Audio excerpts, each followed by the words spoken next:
তো দেখো বন্ধুরা, আমি চলে এসেছি আমার এক ফ্যামিলি, ইউটিউব ফ্যামিলি, আমার পরিবার একজন আমাকে বলেছে যে পোলাও, খুশকি পোলাও রান্না করতে। তো আমি সেই রেসিপিটা নিয়ে চলে এসেছি। আমি যেইভাবে বাড়িতে রান্না করি সেম পদ্ধতিতে আমি তোমাদেরকে দেখাচ্ছি যে কিভাবে আমি খুশকি পোলাওটা রান্না করি। তো তোমরা পুরো ভিডিওটা দেখতে থাকো, পুরোটা স্কিপ না করে।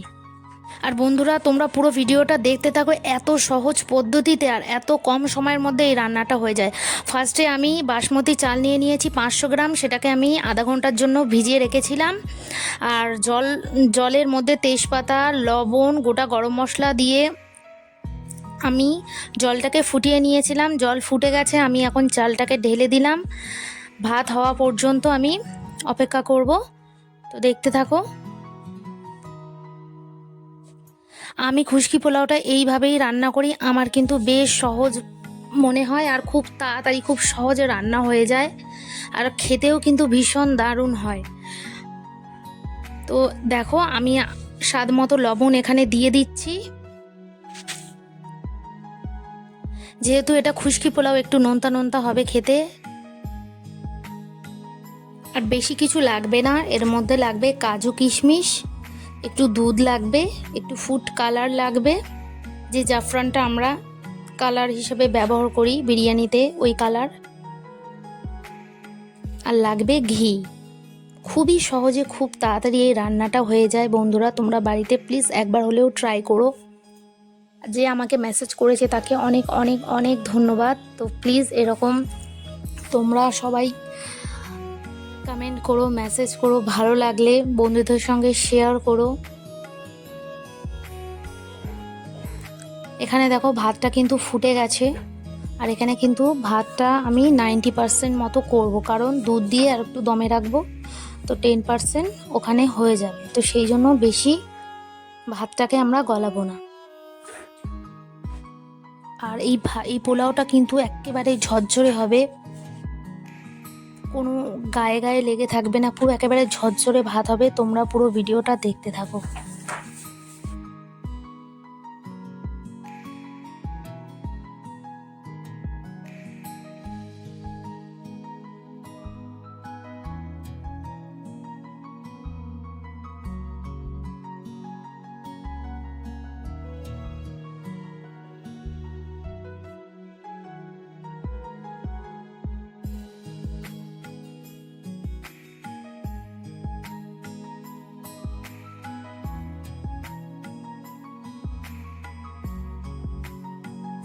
দেখো, এখানে একটা আমি প্যান বসিয়ে দিয়েছি।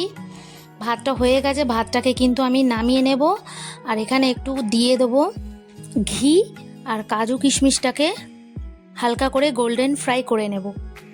কাজু কিশমিশটা অনেক সময় আমি ভাতের মধ্যেও দিয়ে দিই। যখন চালটা ফুটন্ত জলের মধ্যে দিয়ে দিই, তখন আমি কাজু কিশমিশটাও দিয়ে দিই। আবার ঘিয়ের মধ্যে একটু ভেজে নিলেও এটাও ভালো লাগে খেতে, যে যেরকমভাবে দিতে পারো। তো দেখো, এখানে আমি ঘি দিয়ে দিচ্ছি, দিয়ে কাজু কিশমিশটা ভেজে নেব।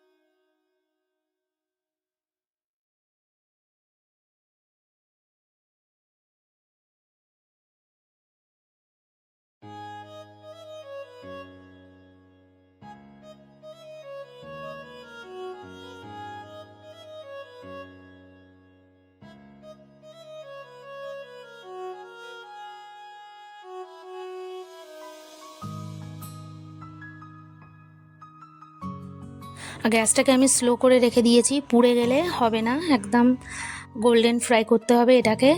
অনেকেই কিন্তু পেঁয়াজ ভাজা দেয় পোলাওর উপরে, আমার পেঁয়াজ ভাজাটা একদমই ভালো লাগে না, তার জন্য আমি ওটাকে স্কিপ করে দিলাম। আর এটা একেবারে সহজ পদ্ধতিতে কিভাবে আমি খুশকি পোলাও রান্না করি সেটা তোমাদের সঙ্গে শেয়ার করলাম। তোমরা যদি বলো যে আরও অন্যরকম কিছু আমি তোমাদেরকে দেখাই, অবশ্যই আমাকে কমেন্ট করবে, কমেন্ট করে জানিও, তাহলে অবশ্যই আমি বানিয়ে দেখাবো।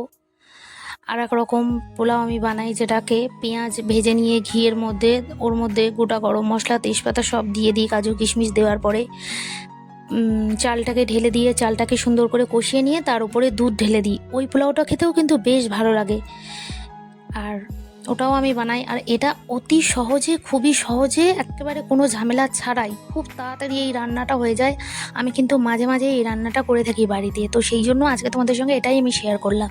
আর এখানে দেখে নাও, আমি আমুল দুধ নিয়ে নিয়েছি, একটুখানি গরম করে নিচ্ছি দুধটাকে।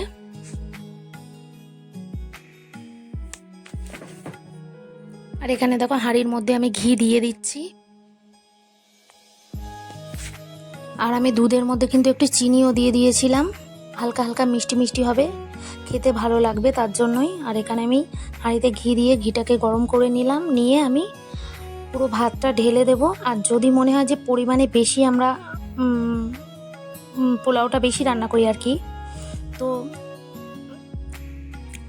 দুবার করে তিনবার করে সাজিয়ে সাজিয়ে দেওয়া যেতে পারে। যে এরকম এক লেয়ারে আমি ভাত দিলাম, তার উপরে দুধ দিয়ে চিনি দিয়ে কাজু কিশমিশ দিয়ে দিলাম, তার উপরে আবার আমি ভাত দেব, তার উপরে সেম ওরকমভাবে কাজু কিশমিশ দুধ দিয়ে আবার তার উপরে ভাত দিয়ে এরকমভাবে করা যেতে পারে। যেহেতু আমি এখানে অল্প রান্না করছি, 500 গ্রাম চালের ভাত করলাম, তো সেই জন্যই আমি একেবারে দিয়ে দিলাম, দুধটাকে দিয়ে দিয়েছি, তারপরে কাজু কিশমিশের ওপরে ছড়িয়ে দিচ্ছি।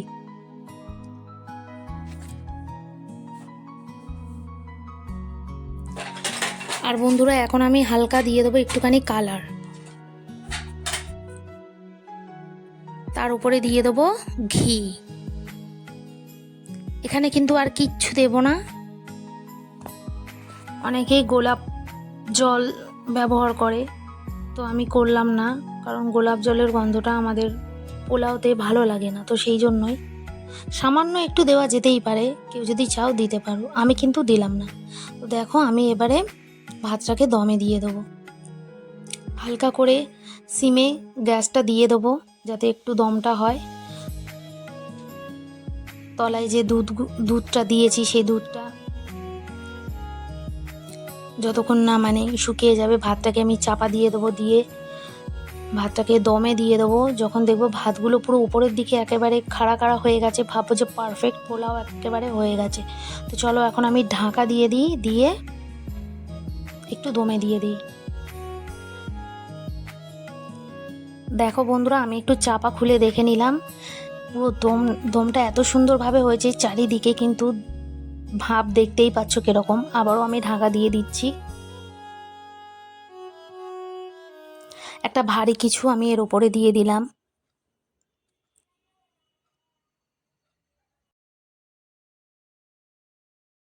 দেখো ফাইনালি বন্ধুরা, পোলাও আমার রেডি হয়ে গেছে, ভাতগুলো সব উপরের দিকে কীরকম খাড়া হয়ে গেছে, খুব সুন্দর পারফেক্টভাবে দমটা হয়েছে। এখন আমি এই ভাতটাকে একটু মিশিয়ে নেব কাজু কিশমিশের সঙ্গে, ভালো করে ভাতটাকে মিশিয়ে নিলাম। আর দেখতে পাবে তোমরা কীরকম ঝরঝরে পোলাও হয়েছে, আর এর স্বাদটা কিন্তু হেভি সুন্দর হয়েছিল, ভীষণ টেস্টি হয়েছিল বন্ধুরা, সত্যি বলছি ভীষণ ভালো হয়েছিল খেতে, হালকা হালকা মিষ্টি মিষ্টি, হালকা নোনতা নোনতা, বেশ খেতে একেবারে বেশ ভালো হয়েছিল। আর আমি আজকে পোলাওর সঙ্গে করেছিলাম কষা কষা মুরগির মাংস, একেবারে অল্প করে দুপুরের জন্যই বানিয়েছিলাম। কিন্তু এই 500 গ্রাম চাল কিন্তু আমাদের 3 জনের দুবেলা হয়ে গেছিলো। দেখতে পাচ্ছ পোলাওটা কীরকম ঝরঝরে হয়েছে। তোমরাও এইভাবে বাড়িতে সেম পদ্ধতিতে বানাবে, দেখবে কোনো বেশি কিছু ঝামেলা ছাড়াই একেবারে। এটাকে আবার অনেক ভাজাভুজির সঙ্গে খেলে বেশি ভালো লাগবে। আমি কিন্তু আজকে কিছু করলাম না, আজকে আমি কষা কষা মাংসর সঙ্গে এই পোলাওটাকে পরিবেশন করলাম। আমাদের কিন্তু ভীষণ ভালো লেগেছে। তোমাদের কেমন লাগলো অবশ্যই কমেন্ট করে জানিও। আর তোমরা অবশ্যই বাড়িতে একবার হলেও বাড়িতে বানিয়ে দেখো, আর আমাকে অবশ্যই কমেন্ট করো। ভিডিও ভালো লাগলে অবশ্যই লাইক কমেন্ট শেয়ার করে দিও। আবার আসবো তোমাদের সঙ্গে নতুন ভিডিও নিয়ে। তো সবাই ভালো থেকো, সুস্থ থেকো। আর ভাতটা দেখতেই পাচ্ছ কীরকম ঝরঝরে হয়েছে, ভাতটা এত সুন্দর হয়েছে, এত সুন্দর।